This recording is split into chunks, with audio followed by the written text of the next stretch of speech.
So I'm yelling at a guard on the rec yard, and I'm like, man, you motherfucker, blah, blah, blah. You think I'm a fucking Mexican? I'm not a Mexican. I speak English. I grew up here, blah, blah, blah. Because the guards will insult people in English thinking they didn't understand. Oh, really? Yeah. And then one of the detainees comes to me and goes, hey, listen, ICE is looking for you outside. And I go to the detainee and say, listen, tell that motherfucker if he wants to talk to me, he has to come here. He goes in. He comes right back out. He says he wants to talk to you. I said, well, I'm here. All right. He goes back in. He comes back out. He says you have 2 minutes, bro, to talk to him or he's leaving. I said to the guard, man, don't go anywhere because I'm not done with you. I go in there, and the guy from ICE looks at me and goes, oh, shit, it's you? And I said, yeah. He goes, man. He says, here, boom, you're getting released. I said, man, shut the fuck up. He goes, read it. You're the law guy. Read it.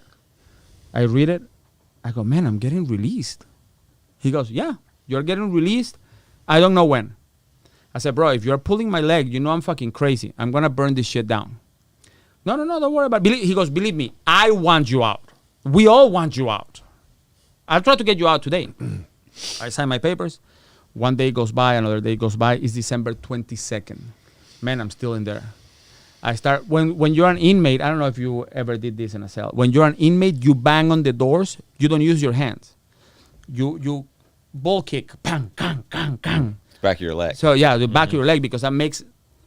It's loud, bro. So I start banging. Clang, clang, clang, clang. The guy from ICE comes. Dude, what the fuck is your problem? I said, man, you told me I was leaving. It's December 22nd. Why am I still here? He goes, man, for security reasons, I cannot tell you when you're leaving.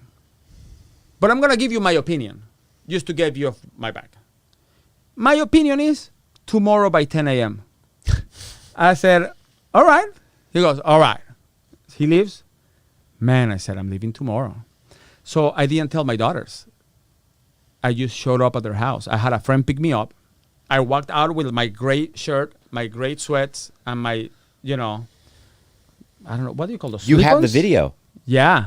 He can give you the video. Really? Those daughters go nuts. I show up at my daughter's house December 23rd, man, after 8.5 years. Jeez. And they went bonkers. That's awesome. Yeah. That's incredible. And then I started this second phase of the journey, which is I don't have a work permit, I don't have a driver license, but I volunteer in a law firm because I used to do so much legal paperwork. This attorney told me, listen, why don't you come work for me? What? Is this the video? This is funny. That's my oldest daughter. She has a dog in the house.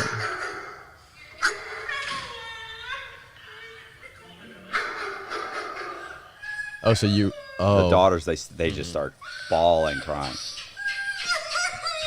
Oh.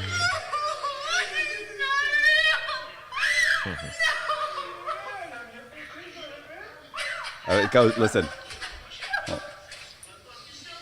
I'm gonna stop because this goes on for 5 more minutes. Right, She can't. She's hysterical. She can't stop crying. Yeah, 2 days before What was Christmas. that like? That's awesome.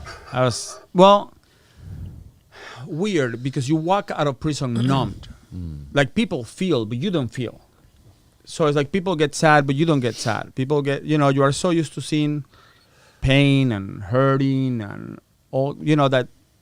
Like people who watch that video and they go, man, why aren't you that more emotional? I'm like, I don't know. It was so real. Yeah. You're out there and you're like, man, this is, Plus, people become understand. interchangeable too. Like you have to understand, I could be best friends with you. Like you're the coolest guy, and then one day you're on the blackout, you're gone. I never hear from you again. So I start talking to you, and then 2 months later you're gone. Somebody else comes in. He's cool. He's gone 3 months. Somebody else. So you have these people that you have to understand you're cool with, but you don't even get to like miss them. They're like gone. They're just. So imagine if every 6 months or 3 months or a year your wife dies, or your buddy dies, or your best friend dies. It's just gone. And you're like, so you get to that point where you become, you're cool, I like hanging out with you, but you're a stick of furniture. Yeah. You're just interchange, like you'll be gone. So you don't allow yourself to get that connection anymore. And you just become, listen, it turns you into a psychopath. If you weren't going in, you are coming out. Yeah. And the problem is, man, now I'm Sorry. dealing with a bunch of stuff. Like we were talking about the other day, we have similar. If you do fraud at the scale that I used to do it, you have issues. You have issues of you're a sociopath, because like people ask me, did you ever feel bad about scamming these people? And I'm like, no, it actually felt pretty good.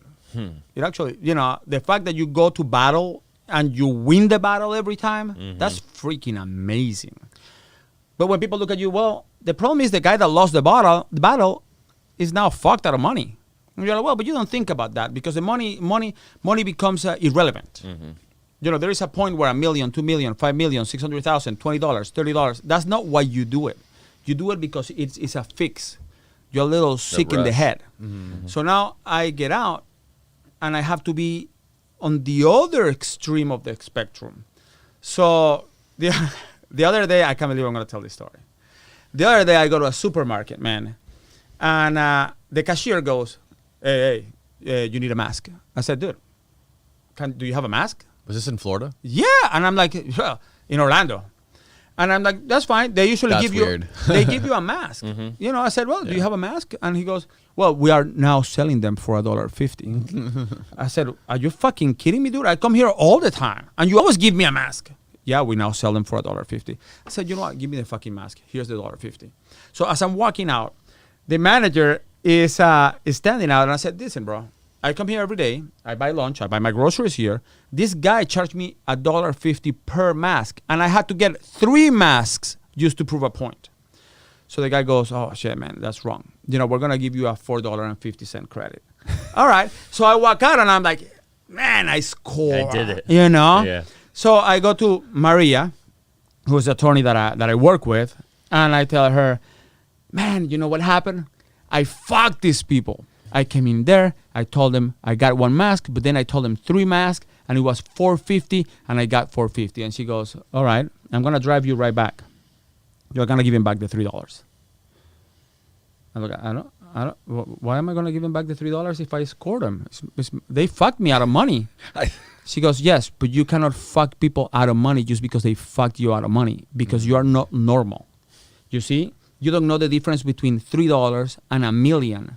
So if you get away with that one, the next one, it could be $100,000. So you got to go back and give this guy his $3 back.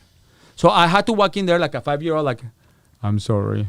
I lied. Did she walk you in there, hold your hand and walk you in there? Let me tell you, she does this shit all the time. Like, I run things by her, and she'll be like, listen, let's talk about this. Okay? What happens to these people that you're going to do this? Well, they may get fucked or they may not get fucked. Okay, that is a problem. And we're not doing that right now because you're on probation. Okay, I guess I won't do that anymore.